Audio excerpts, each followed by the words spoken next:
Please, continue. Tell us about this truth you discovered. Very well. Bear in mind, however, that the purpose of this conversation is not to impart scholarly knowledge, for such requires that you comprehend the subject matter, which you will not. We will forego the intricacies of our scientific methodology and deal only with the conclusion, the end of our society and our world.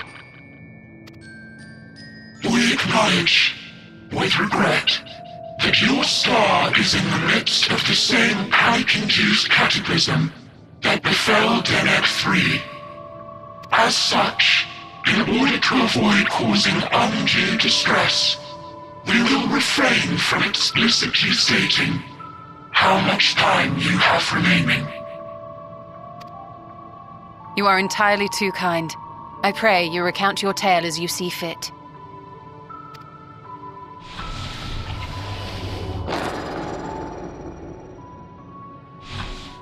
In the beginning, the universe was but a tiny particle. Then suddenly, this particle began to expand.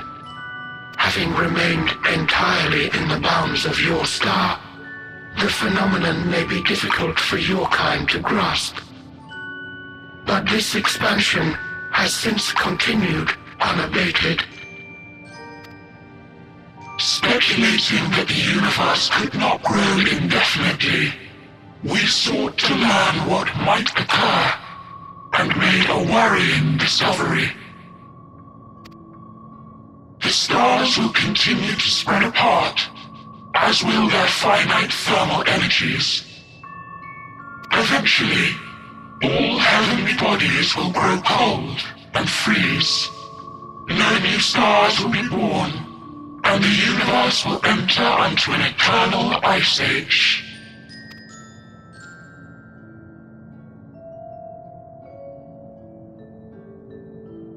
In hopes of proving that this determination was erroneous, we scrutinized our research from all angles, even as we sought to avert the everlasting winter.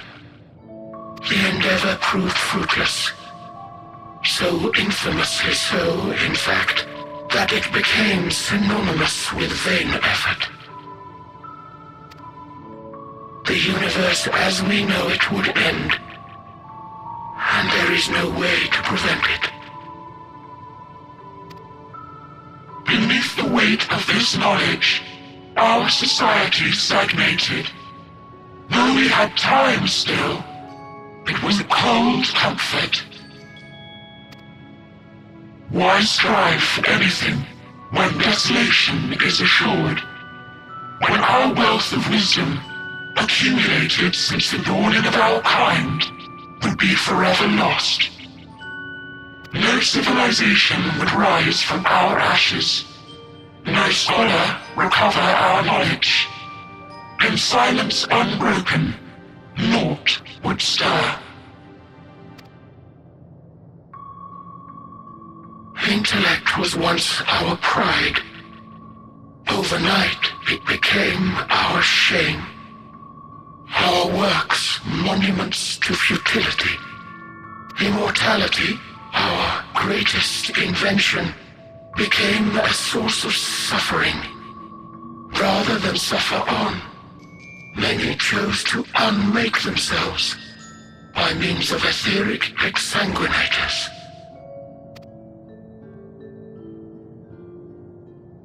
Etched upon these stones are the testaments of such souls, though many left no words at all, thinking it a pointless gesture.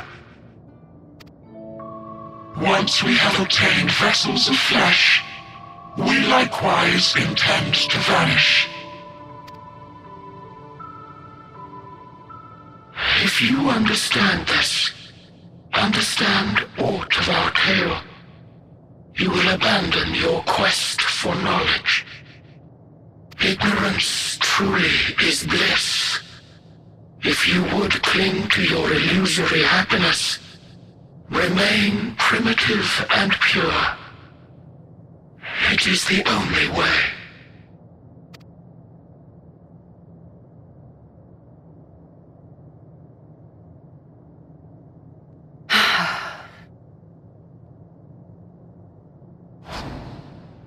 So that's your story.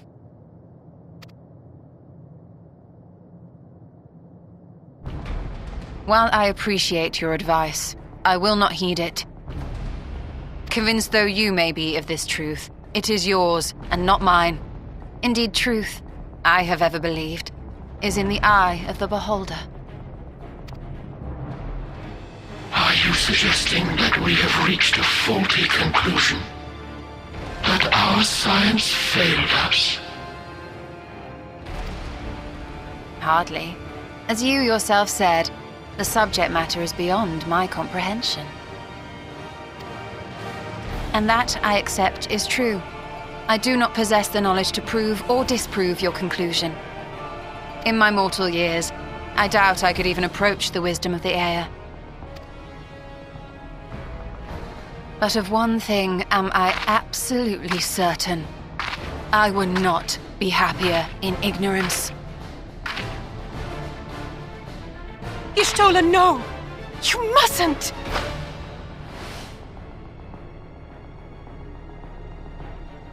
The most important lesson I've learned is that learning isn't simply passing one's eyes over words. Nay, 'tis when understood for oneself that knowledge attains its true value. This is what has sustained me, driven me onward in joy and wonder, in anger and sorrow.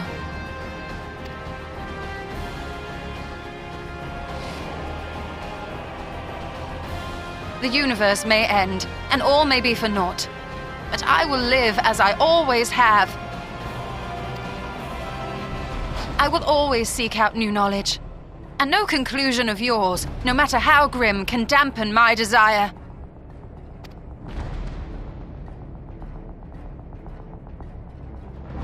I suppose it is only to be expected. Their feeble minds cannot fathom the terrifying gravity of it all. But worry not. We consider it our duty to enlighten you, and we will not stop until you grasp the full extent of our despair.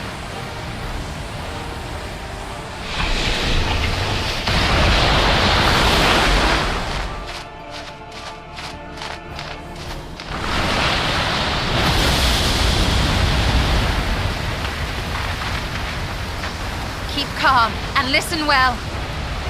Though my body will soon dissipate, there may be a way to restore it. Azim's magic.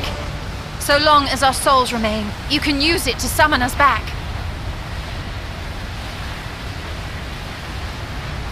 But you mustn't, for it would mean losing our way forward. This I only reveal so that you can promise not to invoke the magic. We came here knowing what victory may cost, so press on. Press on, and do not look back.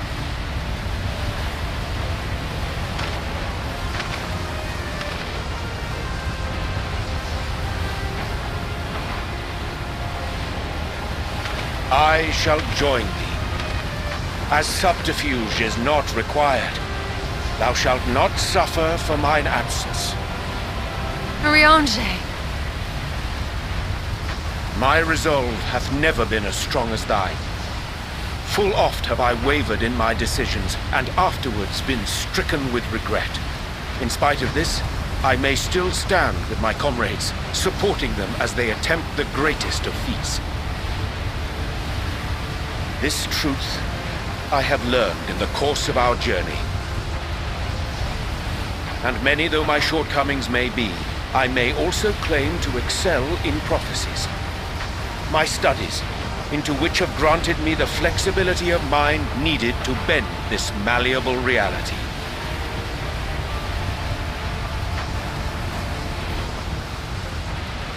Thus shall I hope that thou mayest have the strength to resist, and our comrades the strength to continue.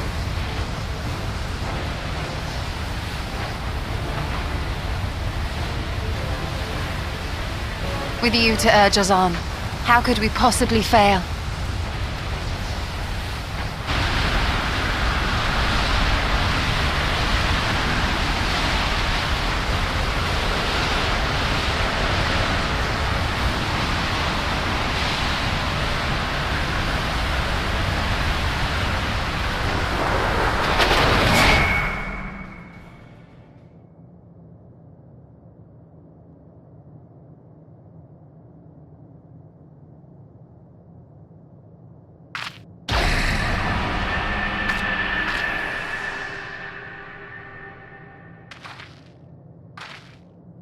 What's this?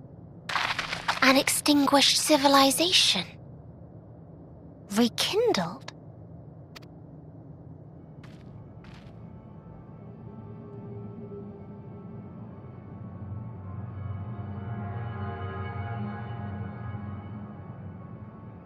That's right!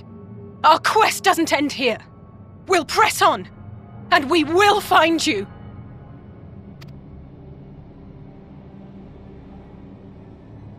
There. That's where you'll find me. Is that another star? Of the stars we visited, most were already devoid of life. And where there was life still, the inhabitants wished for death. But even death, we learned, isn't truly the end. It is but a part of the cycle of rebirth.